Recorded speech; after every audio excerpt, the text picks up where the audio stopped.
Alléluia. Nous voudrons encore une fois remercier Jésus-Christ de Nazareth, notre Seigneur et notre Rédempteur. Celui-là qui prend soin de nous, celui-là qui veille sur notre âme, celui-là qui, durant toute l'année 2022, nous a protégés dans toutes nos activités. Et aujourd'hui, à notre rencontre sur la montagne des prières agissantes, nous voudrons sonder les bienfaits de l'Éternel au travers certains versets que nous partagerons ensemble. Je voudrais faire comprendre à un frère et à une sœur que il y a de l'espérance pour son avenir. Pourquoi je le dis? Parce que si Dieu prend la peine de reverdir, de donner encore des rejetons à un arbre qui a été coupé et dont le tronc se trouve dans la terre, l'homme créé selon l'image et la ressemblance de Dieu vaut plus qu'un arbre. Lisons quelque chose dans le livre de Job. Job chapitre 14. Job 14. Le verset 7 dit: car il y a de l'espérance pour l'arbre. Si on l'a coupé, il reverdit encore et ne cesse pas d'avoir des rejetons. Verset dit: si sa racine vieillit dans la terre, et si dans la poussière son tronc est mort, dès qu'il sent l'eau, il pousse de nouveau. Et il produit des branches comme un jeune plant. Et un arbre coupé est identique à un monsieur ou bien à une femme dans la fleur de son âge a attrapé une maladie incurable. Malgré tous les soins, malgré tous les médicaments, cette personne va s'adonner au désespoir, au découragement. Il a beau commencer quelque chose, ce monsieur. Elle a beau commencer quelque chose, cette femme. Mais quand la maladie prend possession de son corps, tous ses projets sont à l'eau. Tu es là, peut-être que tu as trouvé un boulot, tu as été embauché et cela t'a permis d'avoir un prêt dans une banque pour construire une belle maison pour ta famille. Et subitement, on vient t'annoncer à la direction que votre entreprise, votre société a fait faillite. Et que vous êtes obligé, dans ce cas-là, d'être licencié. Ton espoir est mort. Lorsque, par les comportements, les attitudes du peuple juif, qui ont l'habitude de désobéir à la parole de Dieu, de transgresser la parole de Dieu, comme toi et moi nous le faisons aujourd'hui aussi, et que Dieu laisse son peuple aller en esclavage. Son peuple a été déporté à Babylone, par exemple. Alors vous allez comprendre que les persécutions, la maltraitance, les problèmes, les maladies, la pauvreté seront le partage de ce peuple-là. Ils étaient brimés, ils étaient maltraités, ils étaient soumis à de durs travaux, ils étaient frappés pour avoir désobéi à la parole de Dieu. Tu es là aujourd'hui, toi aussi. Depuis le mois de janvier 2022 jusqu'à ce jour, aucun être humain ne peut se prévaloir qui n'a pas péché. Nous sommes nés dans le péché. Nous vivons dans le péché. Mais seule la grâce de Dieu nous permet de tenir debout. Et si par malheur, à cause de la désobéissance à la parole de Dieu, ta vie ressemble à un arbre qui a été coupé en pleine croissance, c'est normal que tu perdes ton espoir et une espérance pour un avenir meilleur. Néanmoins, je suis là pour te dire que Dieu a une espérance pour toi. Dieu a un avenir meilleur pour toi, à condition que tu crois en Dieu, à condition que tu reviennes en toi-même, à condition que tu fasses la volonté de Dieu. Le peuple juif était maltraité, et malgré cela, Dieu a eu compassion de ce peuple. Dieu lui a fait miséricorde en envoyant le prophète Ézéchiel. Dans le livre d'Ézéchiel, chapitre 37, à partir du verset 12e à 14e, la Bible nous dit que, et le verset 12e, la Bible dit, c'est pourquoi prophétise et dis-leur, ainsi a dit le Seigneur l'Éternel, voici j'ouvrirai vos tombeaux, et vous ferez remonter de vos tombeaux, ô mon peuple, et je vous ferai rentrer dans le pays d'Israël.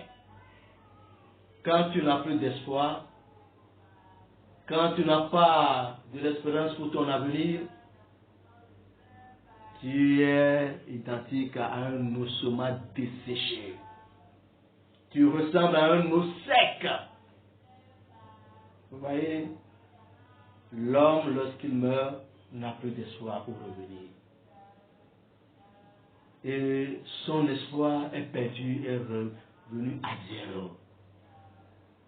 Beaucoup sont là aujourd'hui, à cause de la désobéissance à la parole de Dieu, sont des morts vivants. Parce que chaque désobéissance à la parole de Dieu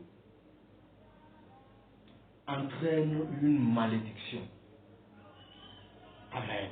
Et le salaire du péché, c'est la mort.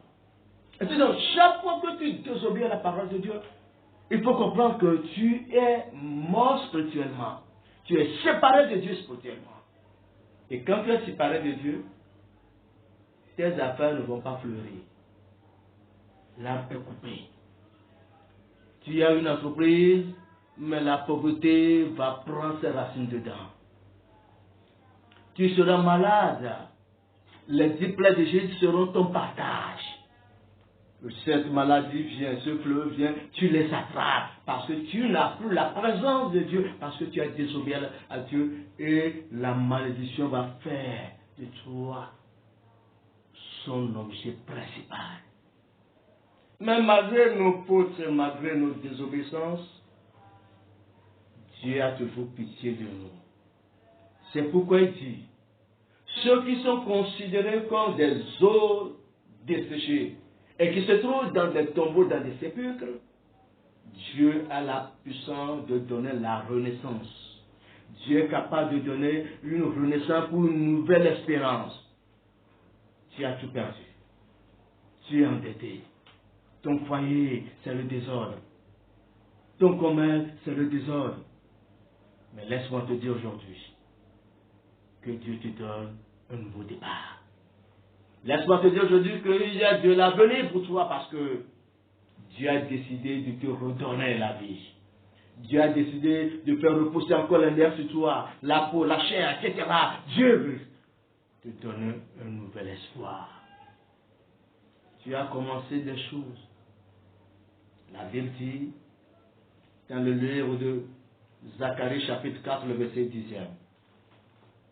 Zacharie 4, le verset 10e que car qui est-ce qui méprise le temps des petits commencements? Ils se réjouiront en voyant la pierre du niveau dans la main de Zorobabel. Les gens peuvent te minimiser. Les gens peuvent te mépriser parce que tu commences quelque chose. Après avoir connu la faillite, la dette, etc., tu as encore l'espoir pour recommencer quelque chose. À ton début, les gens peuvent se moquer de toi. Mais ceux qui se moquent de toi seront étonnés de voir là où Dieu va t'amener. Bien-aimé dans le Seigneur, le livre de Job, chapitre 7, le livre de Job, chapitre 7, 14, dit des choses. Mais si nous lisons par exemple le livre de Job, chapitre 8, le verset 7e, Job 8, le verset 7e, ça nous dit, tes commenceront auront été peu de choses, mais ta fin serait splendide, grandiose. Quand tu reçois l'espérance pour un avenir meilleur, ne considère pas là où tu es tombé. Ne vois pas le petit commencement de ton entreprise, de ton foyer, de tes affaires. Parce que tes débuts peuvent être de petites choses, insignifiantes, mais avec la fin de toute chose pour mieux se commencer.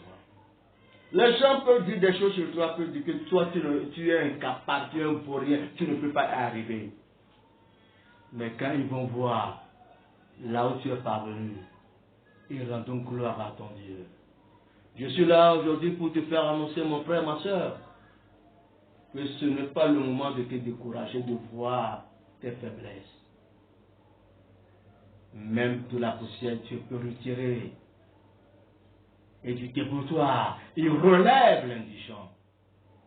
Tu es poussière pour les autres, mais tu n'es pas poussière pour Dieu. On te considère comme dépotoir, on marche sur toi, on vient verser des choses sur toi. Mais quand l'œuvre de Dieu va sonner pour toi, ceux qui ont méprisé ton commencement, tes débuts, rendons gloire à ce Dieu que tu honores et que tu vénères et que tu adores. La solitude n'a pas de pouvoir sur toi. Les gens peuvent t'abandonner. Ta famille peut te tourner tout. Mais Dieu ne va jamais te délaisser. Dieu ne va jamais t'abandonner. Garde espoir. Bien sûr, au commencement des choses, c'est dans les pleurs, dans les difficultés que tu vas semer. Mais quand tu vas ramener les germes, quand tu vas ramener ta moisson, il y aura des cris de joie, de l'allégresse, parce que Dieu est toujours fidèle à sa parole. Les débuts peuvent être difficiles pour toi. Tu es là aujourd'hui dans la solitude, quand tu rentres, tu n'as personne avec qui causer. Mais ton Dieu est là. Ton Dieu te regarde. Ton Dieu te donne de l'espoir. Car il n'a pas encore fini avec toi. Il n'a pas encore dit son dernier mot. Dieu est toujours fidèle à sa parole. Et Dieu n'est jamais ingrat. Ce qu'il dit, il veille sur ça pour l'exécuter. Tout ce que Dieu a dit sur toi, même les médecins peuvent te dire que c'est fini, c'est ta fin. Dieu est celui-là qui donne la vie. C'est son souffle de vie qui est en toi. C'est lui qui a soufflé en toi. Et on t'a appelé âme vivante. Aussi longtemps que Dieu n'a pas retiré son âme, son souffle sur toi, en toi, garde espérance. Garde les yeux fixés sur Jésus-Christ de Nazareth. Car Jésus est toujours le même, aujourd'hui et éternellement. Quels que soient les moments de difficulté, les moments de maladie, de persécution, de trouble, même si les ténèbres ont envahi ton foyer, même si les ténèbres ont envahi ton entreprise, ton ministère, ton église, laisse-moi te dire aujourd'hui que les temps à venir vont couvrir de gloire. Parce que la présence de Dieu sera active dans ta vie. Et ceux qui étaient à tes côtés, qui riaient, vont dire que Dieu t'a visité. Le peuple là était abandonné parce qu'il n'y avait pas Dieu, ne les a pas rendu visite. Mais pendant qu'ils étaient dans la désolation, pendant qu'ils étaient découragés, Dieu a envoyé son prophète pour les visiter, pour leur donner un espoir. Je suis là ce soir pour te dire que le temps de Dieu arrive pour toi. Le temps de Dieu sonne pour toi. Ce n'est pas le moment de te décourager. L'arbre n'a pas été découragé, quel que soit l'endroit ou bien le niveau où il a été coupé. Il a gardé espoir. Même si son tronc est mort dans la terre, il suffit que l'eau, il sent seulement l'eau, et il reprend à zéro. Il reprend de nouveau, et les choses vont marcher. Je t'encourage à faire comme l'arbre. Ne regarde pas tes faiblesses. Un héros aussi peut chuter. Samson a chuté.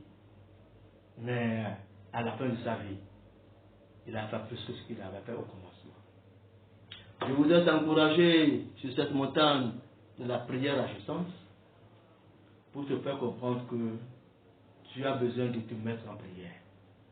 Tu as besoin de prier pour qu'un nouveau départ puisse arriver dans ta vie. Les faibles commencements sont insignifiants. Mais quand ils vont voir la couloir qui est sur la nouvelle maison que tu es en train de bâtir, la nouvelle entreprise que tu es en train de bâtir, le nouvel ministère que tu es en train de bâtir, ils seront étonnés, ils vont rendre gloire à ton Dieu. Bien-aimés, fidèles frères et sœurs de la montagne des prières agissantes, toi et moi, nous avons sondé les Écritures aujourd'hui. Et je t'ai dit que tu es capable de te donner la vie. Je connais un monsieur qui a été déclaré mort par les médecins. Mais Dieu lui a dit, retourne parce que les âmes t'attendent. Et il est revenu. Il est encore là. Il travaille pour Dieu. Il fait ses activités. Et Dieu l'a totalement transformé. Ce que Dieu a fait pour cet homme, il le fera pour toi aussi. À condition que tu gardes espoir. À condition que tu crois que Dieu est toujours le même, hier, aujourd'hui, et il le sera éternellement. Rien n'est impossible à Dieu. Mais tout est possible à celui-là qui croit. Si tu crois que tu as perdu cette affaire, que tu es au chômage, et que Dieu peut encore te donner un nouveau travail, tu le fais bien. Le découragement n'est pas chrétien. Dieu t'a créé les mains, Dieu t'a donné un cerveau pour que tu les utilises. Ne te limite pas à ce que le diable veut que tu sois. Ne sois pas dans le lien des ténèbres. Tu dois changer de position. Tu dois être repositionné dans la faveur divine. Dieu veut faire de grandes choses dans ta vie. Dieu veut t'élever aussi. L'arbre, quand il a commencé par verdoyer, et quand cet arbre a été coupé, c'est comme toi quand tu es en plein essor, en plein croissant dans tes affaires, dans ton ministère, et que subitement, le propriétaire terrien vient te dire qu'il faut que tu dégages les clés de ce sol. Tous tes espoirs vont être envolés. Tu vas perdre courage. Mais laisse-moi te dire que quand une porte se ferme, 10 autres s'ouvrent. Et la terre appartient à Dieu, non pas au propriétaire terrien. Les gens peuvent t'abandonner, peuvent te dire que tu n'as plus le droit, que tu ne peux plus. Mais laisse-moi te dire que avec Jésus, tout ira bien. On peut te fermer la porte, on peut te dire que tu n'as plus de place ici. Mais aussi longtemps que tu seras dans la bonté, dans la grâce de Dieu, dans la faveur divine, ceux qui sont des empêchements, des obstacles pour toi, vont disparaître devant toi. Tu as besoin de croire en Dieu. Tu as besoin de croire en la puissance divine. Tu as besoin de croire que Dieu donne la vie, que c'est lui qui est la résurrection et qu'il est capable de faire la même chose pour toi. Il n'a pas encore dit son dernier mot. Ce que Dieu veut de toi, c'est que tu crois, que tu gardes espoir. Le début ne serait pas facile. Là où tu es arrivé aujourd'hui, s'il faut revoir là où tu es passé, toi-même tu serais étonné que c'est toi qui es arrivé à ce moment-là, que c'est toi qui es arrivé à ce stade-là, tout simplement parce que la main de Dieu est avec toi. Et ma prière pour toi aujourd'hui, c'est que tu puisses voir la grandeur, la grâce de Dieu dans ta vie. Et pour que tu saches que si un juste tombe, Dieu peut le relever 6 fois de suite. Le juste peut tomber 6 fois. 1 fois, 6 fois, mais 7e fois, Dieu le relève, le maintient debout. Dieu n'a pas encore fini avec toi. Dieu est en train de faire de grandes choses avec toi. Les choses anciennes sont passées. Et Dieu le fait non pas à cause de ta fidélité, mais à cause de son nom. Il dit, non pas à cause de toi, mais c'est à cause de mon nom que je fasse cette transgression. Nul n'est juste devant Dieu. Mais quand tu commets tes erreurs, quand tu transgresses la parole de Dieu, sois comme David. Reconnais tes erreurs. Demande pardon à Dieu. Il va encore te prendre. Il va encore marcher avec toi. Et ceux qui se moquaient de toi seront étonnés de voir que Dieu t'a encore relevé. Avec Dieu, il n'y a jamais de fin. Parce que lui-même est la fin. Il est le commencement. Mais aujourd'hui, à cette rencontre, je veux t'assurer que Dieu veut faire de nouvelles choses avec toi. Permets-lui de faire de nouvelles choses et tu verras la gloire de Dieu dans ta vie. Un arbre a de l'espoir quand son tronc est mort et quand ses racines ne sont plus. Mais quand l'arbre sent seulement l'odeur de la pluie, l'arbre verdit. Toi qui vaux plus qu'un arbre, tu es plus qu'un arbre parce que l'Esprit de Dieu est en toi.